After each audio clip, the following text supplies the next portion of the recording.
अय्यूब की पुस्तक अध्याय 36। अय्यूब की पुस्तक अध्याय 36। फिर एलीहू ने यह भी कहा, कुछ ठहरा रह और मैं तुझको समझाऊंगा, क्योंकि परमेश्वर के पक्ष में मुझे कुछ और भी कहना है। मैं अपने ज्ञान की बात दूर से ले आऊंगा और अपने सृजनहार को धर्मी ठहराऊंगा। निश्चय मेरी बातें झूठी न होंगी। वह जो तेरे संग है वह पूरा ज्ञानी है। देख, ईश्वर सामर्थी है और किसी को तुच्छ नहीं जानता। वह समझने की शक्ति में समर्थ है। वह दुष्टों को जिलाए नहीं रखता और दीनों को उनका हक देता है। वह धर्मियों से अपनी आंखें नहीं फेरता, वरन उनको राजाओं के संग सदा के लिए सिंहासन पर बैठलाता है और वे ऊंचे पद को प्राप्त करते हैं। और चाहे वे बेड़ियों में जकड़े जाए और दुख की रस्सियों से बांधे जाए, तो भी परमेश्वर उन पर उनके काम और उनका यह अपराध प्रकट करता है कि उन्होंने गर्व किया है। वह उनके कान शिक्षा सुनने के लिए खोलता है और आज्ञा देता है कि वे बुराई से परे रहे। यदि वे सुनकर उसकी सेवा करें तो वे अपने दिन कल्याण से और अपने वर्ष सुख से काटेंगे। परंतु यदि वे न सुने तो वे खड़क से नाश हो जाएंगे और अज्ञानता में मरेंगे। परंतु वे जो मन ही मन भक्तिहीन होकर क्रोध बढ़ाते और जब वह उनको बांधता है तब भी दुहाई नहीं देते, वे तो जवानी में मर जाते हैं और उनका जीवन लुच्चों के बीच में नाश होता है। वह दुखियों को उनके दुख से छुड़ाता है और उपद्रव में उनका कान खोलता है। परंतु वह तुझको भी क्लेश के मुंह में से निकालकर ऐसे चौड़े स्थान में जहां सकेती नहीं है पहुंचा देता है और चिकना चिकना भोजन तेरी मेज पर परोसता है। परंतु तूने दुष्टों का सा निर्णय किया है, इसलिए निर्णय और न्याय तुझसे लिपटे रहते हैं। देख, जलजलाहट से उभर के ठट्टा मत कर और न प्रायश्चित को अधिक बड़ा जानकर मार्ग से मुड़। क्या तेरा रोना व तेरा बल तुझे दुख से छुटकारा देगा? उस रात की अभिलाषा न कर जिसमें देश देश के लोग अपने अपने स्थान से मिटाए जाते हैं। चौकस रह, अनर्थ काम की ओर मत फिर। तूने तो दुख से अधिक इसी को चुन लिया है। देख, परमेश्वर अपने सामर्थ्य से बड़े बड़े काम करता है। उसके समान शिक्षक कौन है? किसने उसके चलने का मार्ग ठहराया है? और कौन उससे कह सकता है कि तूने अनुचित काम किया है? उसके कामों की महिमा और प्रशंसा करने को स्मरण रख, जिसकी प्रशंसा का गीत मनुष्य गाते चले आए हैं। सब मनुष्य उसको ध्यान से देखते आए हैं और मनुष्य उसे दूर दूर से देखता है। देख, परमेश्वर महान और हमारे ज्ञान से कहीं परे है और उसके वर्ष की गिनती अनंत है, क्योंकि वह तो जल की बूंदे ऊपर को खींच लेता है। वे कुहरे से मेह होकर टपकते हैं। वे ऊंचे ऊंचे बादल उंडेलते हैं और मनुष्य के ऊपर बहुतायत से बरसाते हैं। फिर क्या कोई बादलों का फैसला और उसके मंडल में का गरजना समझ सकता है? देख, वह अपने उजियालों को चारों ओर फैलाता है और समुद्र की थाह को ढांपता है, क्योंकि वह देश देश के लोगों का न्याय इन्हीं से करता है और भोजन वस्तुएं बहुतायत से देता है। वह बिजली को अपने हाथ में लेकर उसे आज्ञा देता है कि दुश्मन पर गिरे। इसकी कड़क उसी का समाचार देती है। पशु भी प्रकट करते हैं कि अंधड़ चढ़ा आता है। अय्यूब की पुस्तक अध्याय 37। अय्यूब की पुस्तक अध्याय 37। अय्यूब की पुस्तक अध्याय 37। फिर इस बात पर भी मेरा हृदय कांपता है और अपने स्थान से उछल पड़ता है। उसके बोलने का शब्द तो सुनो और उस शब्द को जो उसके मुंह से निकलता है सुनो। वह उसको सारे आकाश के तले और अपनी बिजली को पृथ्वी की छोर तक भेजता है। उसके पीछे गरजने का शब्द होता है। वह अपने प्रतापी शब्द से गरजता है और जब उसका शब्द सुनाई देता है तब बिजली लगातार चमकने लगती है। परमेश्वर गरजकर अपना शब्द अद्भुत रीति से सुनाता है और बड़े बड़े काम करता है जिनको हम नहीं समझते। वह तो हिम से कहता है पृथ्वी पर गिर, और इसी प्रकार मेह को भी, मुसलधारा वर्षा को भी ऐसी ही आज्ञा देता है। वह सब मनुष्यों के हाथ पर मुहर कर देता है जिससे उसके बनाए हुए सब मनुष्य उसको पहचाने। वन पशु गुफाओं में घुस जाते और अपनी अपनी मांदों में रहते हैं। दक्षिण दिशा से बवंडर और उत्तरहिया से जाड़ा आता है। परमेश्वर की श्वास की फूंक से बर्फ पड़ता है, तब जलाशयों का पाट जम जाता है। फिर वह घटाओं को भाप से लादता और अपनी बिजली से भरे हुए उजियाले का बादल दूर तक फैलाता है, और वह उसकी बुद्धि की युक्ति से इधर उधर फिरता जाता है, इसलिए कि जो आज्ञा वह उनको दे उसको वे बसाई हुई पृथ्वी के ऊपर पूरी करे, चाहे ताड़ना देने के लिए, चाहे अपनी पृथ्वी की भलाई के लिए, वह मनुष्य पर करुणा करने के लिए वह उसे भेजे। हे अय्यूब, इस पर कान लगा और सुन ले, चुपचाप खड़ा रह और परमेश्वर के आश्चर्य कर्मों का विचार कर। क्या तू जानता है कि परमेश्वर क्यों कर अपने बादलों को आज्ञा देता है और अपने बादल की बिजली को चमकाता है? क्या तू घटाओं का तौलना और सर्वज्ञानी के आश्चर्य कर्म जानता है? जब पृथ्वी पर दक्षिण की हवा ही के कारण से सन्नाटा रहता है, तब तेरे वस्त्र क्यों गर्म हो जाते हैं? फिर क्या तू उसके साथ आकाशमंडल को तान सकता है, जो ढाले हुए दर्पण के तुल्य दृढ़ है?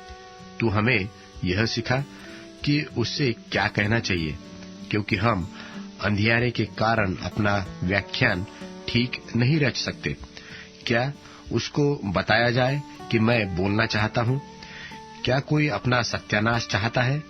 अभी तो आकाशमंडल में का बड़ा प्रकाश देखा नहीं जाता, परंतु वायु चलकर उनको शुद्ध करता है। उत्तर दिशा से सुनहली ज्योति आती है। परमेश्वर भय योग्य तेज से आभूषित है। सर्वशक्तिमान जो अति सामर्थ्य है और जिसका भेद हम पा नहीं सकते, वह न्याय और पूर्ण धर्म को छोड़ अत्याचार नहीं कर सकता। इसी कारण सज्जन उसका भय मानते हैं, और जो अपनी दृष्टि में बुद्धिमान है उन पर वह दृष्टि नहीं करता। अय्यूब की पुस्तक अध्याय 38। अय्यूब की पुस्तक अध्याय 38। तब यहोवा ने अय्यूब को आंधी में से यूं उत्तर दिया, यह कौन है जो अज्ञानता की बातें कहकर युक्ति को बिगाड़ना चाहता है? पुरुष की नाई अपनी कमर बांध ले, क्योंकि मैं तुझसे प्रश्न करता हूँ और तू मुझे उत्तर दे। जब मैंने पृथ्वी की नींव डाली तब तू कहाँ था? यानी तू समझदार हो तो उत्तर दे। उसका नाप किसने ठहराया? क्या तू जानता है? उस पर किसने सूत खींची? उसकी नींव कौन सी वस्तु पर रखी गई है? वह किसने उसके कोने का पत्थर बिठाया? जबकि भोर के तारे एक संग आनंद से गाते थे और परमेश्वर के सब पुत्र जय जयकार करते थे। फिर जब समुद्र ऐसा फूट निकला मानो वह गर्भ से फूट निकला, तब किसने द्वार मूंद कर उसको रोक दिया? जबकि मैंने उसको बादल पहनाया और घोर अंधकार में लपेट दिया और उसके लिए सिवान बांधा और यह कहकर बेड़े और किवाड़े लगा दिए कि यदि यही का तक आ और आगे न बढ़, और तेरी उमड़ने वाली लहरें यही थम जाए। क्या तूने जीवन भर में कभी भोर को आज्ञा दी और पह को उसका स्थान जताया है, ताकि वह पृथ्वी की छोरों को वश में करे और दुष्ट लोग उसमें से झाड़ दिए जाए। वह ऐसा बदला है जैसा मोहर के नीचे चिकनी मिट्टी बदलती है, और सब वस्तुएं मानो वस्त्र पहने हुए दिखाई देती है, और दुष्टों से उनका उजियाला रोक दिया जाता है। उनकी बढ़ाई मुंह तोड़ी जाती है। क्या तू कभी समुद्र के सोतों तक पहुंचा है? व गहरे सागर की थाह में कभी चला फिरा है? क्या मृत्यु के फाटक तुझ पर प्रकट हुए? क्या तू अंधकार के फाटकों को कभी देखने पाया है? क्या तूने पृथ्वी की चौड़ाई पूरी रीति से समझ लिया है? यदि तू यह सब जानता है तो बतला दे, उजियाले के निवास का मार्ग कहाँ है और अंधियारे का स्थान कहाँ है? क्या तू उसे उसके सिवाने तक हटा सकता है और उसके घर की डगर पहचान सकता है? निसंदेह तू यह सब कुछ जानता होगा, क्योंकि तू तो उस समय उत्पन्न हुआ था और तू बहुत आयु का है। फिर क्या तू कभी हिम के भंडार में बैठा व कभी ओलों के भंडार को तूने देखा है, जिसको मैंने संकट के समय और युद्ध और लड़ाई के दिन के लिए रख छोड़ा है? किस मार्ग से उजियाला फैलाया जाता है और पुरवाई पृथ्वी पर बहाई जाती है? महावृष्टि के लिए किसने नाला काटा और कड़कड़ाने वाली बिजली के लिए मार्ग बनाया है, कि निर्जन देश में और जंगल में जहां कोई मनुष्य नहीं रहता, मेह बरसाकर उजाड़ ही उजाड़ देश को सींचे और हरी घास उगाए? क्या मेह का कोई पिता है और ओस की बूंदे किसने उत्पन्न की? किसके गर्भ से बर्फ निकलता है और आकाश से गिरे हुए पाले को कौन उत्पन्न करता है? जल पत्थर के समान जम जाता है और गहरे पानी के ऊपर जमावट होती है। क्या तू कचपचिया का गुच्छा गूंथता व मृगशीरा के बंधन खोल सकता है? क्या तू राशियों को ठीक ठीक समय पर उदय कर सकता है व सप्तर्षि को साथियों समेत लिए चल सकता है? क्या तू आकाशमंडल की विधियां जानता और पृथ्वी पर उनका अधिकार ठहरा सकता है? क्या तू बादलों तक अपनी वाणी पहुंचा सकता है, ताकि बहुत जल बरसकर तुझे छिपा ले? क्या तू बिजली को आज्ञा दे सकता है कि वह जाए और तुझसे कहे, मैं उपस्थित हूं? किसने अंतकारण में बुद्धि उपजाई और मन में समझने की शक्ति किसने दी है? कौन बुद्धि से बादलों को गिन सकता है और कौन आकाश के कुप्पों को उंडेल सकता है? जब धूली जम जाती है और ढेले एक दूसरे से सट जाते हैं, क्या तू सिंहनी के लिए अहेर पकड़ सकता और जवान सिंहों का पेट भर सकता है? जब वे मांद में बैठे हो और आड़ में घात लगाए दबक कर बैठे हो, फिर जब कौवे के बच्चे परमेश्वर की दुहाई देते हुए निराहार उड़ते फिरते हैं, तब उनको आहार कौन देता है? कुरिन्थियों के नाम पौलुस प्रेरित की दूसरी पत्री 9वां अध्याय। अब उस सेवा के विषय में जो पवित्र लोगों के लिए की जाती हैं, मुझे तुमको लिखना अवश्य नहीं, क्योंकि मैं तुम्हारे मन की तैयारी को जानता हूं, जिसके कारण मैं तुम्हारे विषय में मकिदुनियों के सामने घमंड दिखाता हूं कि अखिया के लोग 1 वर्ष से तैयार हुए हैं और तुम्हारे उत्साह ने और बहुतों को भी उभारा है। परंतु मैंने भाइयों को इसलिए भेजा है कि हमने जो घमंड तुम्हारे विषय में दिखाया वह इस बात में व्यर्थ न ठहरे, परंतु जैसा मैंने कहा वैसे ही तुम तैयार हो रहो। ऐसा न हो कि यदि कोई मकिदुनी मेरे साथ आए और तुम्हें तैयार न पाए, तो क्या जाने इस भरोसे के कारण हम यह नहीं कहते कि तुम लज्जित हो। इसलिए मैंने भाइयों से यह विनती करना अवश्य समझा कि वे पहले से तुम्हारे पास जाएं और तुम्हारी उदारता का फल, जिसके विषय में पहले से वचन दिया गया था, तैयार कर रखें, कि यह दबाव से नहीं परंतु उदारता के फल की नाई तैयार हो। परंतु बात तो यह है कि जो थोड़ा बोता है वह थोड़ा काटेगा भी, और जो बहुत बोता है वह बहुत काटेगा। हर एक जन जैसा मन में ठाने वैसा ही दान करे, न कुढ़ के और न दबाव से, क्योंकि परमेश्वर हर्ष से देने वाले से प्रेम रखता है। और परमेश्वर सब प्रकार का अनुग्रह तुम्हें बहुतायत से दे सकता है, जिससे हर बात में और हर समय सब कुछ जो तुम्हें आवश्यक हो तुम्हारे पास रहे, और हर एक भले काम के लिए तुम्हारे पास बहुत कुछ हो। जैसा लिखा है, उसने बिथराया, उसने कंगालों को दान दिया, उसका धर्म सदा बना रहेगा। सो जो बोने वाले को बीज और भोजन के लिए रोटी देता है, वह तुम्हें बीज देगा और उसे फलवंत करेगा, और तुम्हारे धर्म के फलों को बढ़ाएगा, कि तुम हर बात में सब प्रकार की उदारता के लिए जो हमारे द्वारा परमेश्वर का धन्यवाद करवाती है, धनवान किए जाओ।